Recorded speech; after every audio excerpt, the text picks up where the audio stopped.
பங்குனி உத்திர திருவிழாவை ஒட்டி பிரசித்தி பெற்ற வடபழனி முருகன் கோயிலில் பக்தர்கள் காலை முதலே நீண்ட வரிசையில் காத்திருந்து சுவாமி தரிசனம் செய்து வருகின்றனர். கூடுதல் விவரங்களை செய்தியாளர் தாயுமானவன் வழங்க கேட்கலாம்.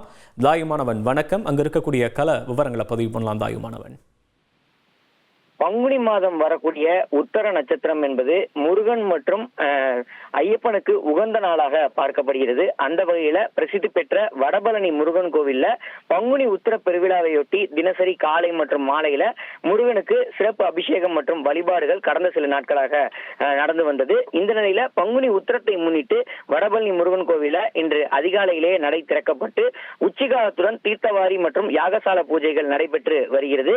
இதில் திரளான பக்தர்கள் குவிந்து சாமி தரிசனத்தை மேற்கொண்டு வரக்கூடிய காட்சிகளை பார்க்க முடிகிறது. சென்னையின் பல்வேறு பகுதிகளில் இருந்து பெண்கள் ஆண்கள் அலகு குத்தியும் காவடி சுமந்தும் பால்குடம் எடுத்தும் ஊர்வலமாக வந்து தங்களுடைய நேர்த்திக்கடனை செலுத்தி வரக்கூடிய அது வைத்தி ஒரு பிளாட் வாங்கணுமா இல்ல ஒரு பிளாட் வாங்கணுமான்னு ஒரே கன்ஃபியூஷன். ஒரு ரியல் எஸ்டேட் எக்ஸ்பர்ட் கிட்ட பேசு. எப்படி? பாஸ்வாலா பி தி பாஸ் காட்சிகளை பார்க்க முடிகிறது. முதியவர்கள், கர்ப்பிணி பெண்கள், மாற்றுத்திறனாளிகள், கை குழந்தைகள் வைத்திருப்பவர்கள் என அனைவருக்கும் தனித்தனியே கியூ என்பது அமைக்கப்பட்டிருக்கிறது.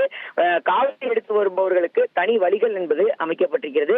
அதிகப்படியான பக்தர்கள் வருகையொட்டி கோடம்பாக்கம், வடபழனி ஆகிய பகுதிகளில் போக்குவரத்து நெரிசல் ஏற்படாமல் இருக்க காவல்துறை பாதுகாப்பு பணிகள் என்பது குவிக்கப்பட்டிருக்கிறது.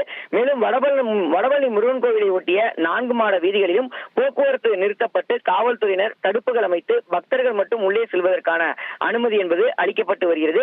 இன்று இரவு 7 மணிக்கு மேலே சிறப்பு அலங்காரத்துடன் சாமி புறப்பாடும் நடைபெற இருப்பதாக கோவில் நிர்வாகத்தின் சார்பில் தகவல் வெளியிடப்பட்டிருக்கிறது.